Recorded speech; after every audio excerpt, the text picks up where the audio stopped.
BJP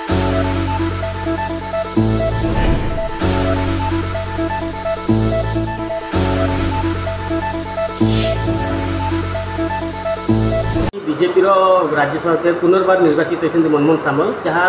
सारा राज्य में बीजेपी कार्यकर्ता मध्य उत्साह दी कौन सर आप प्रतिक्रिया? निश्चित भाव में आज आमर राज्य सभापति मनमोहन भाईकर पुनर्बार निर्वाचित हबार निश्चित हो जाए कहीं से जड़े ही प्रार्थीपत्र दाखल करते आसंता काली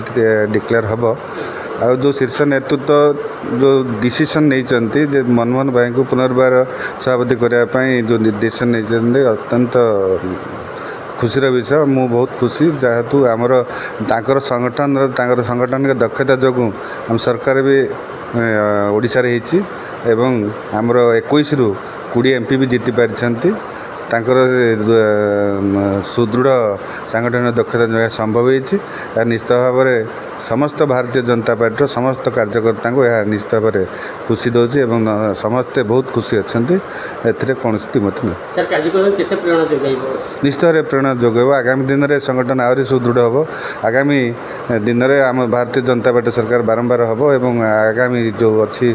जो सब निर्वाचन आसूची आगू पंचायत निर्वाचन हो कि जेकोसी निर्वाचन हो साधारण निर्वाचन हो निश्चित भाव में भारतीय जनता पार्टी जस वृद्धि हम एवं बारंबार सरकार गठन कर निश्चित भाव सफल हम जो एभली कार्यकर्ता को जदि दायित्व दि जाए राज्यर सभापति भाव गठन दि जाए दायित्व निश्चित भाव में आगामी दिन में भारतीय जनता पार्टी सुदृढ़ हो।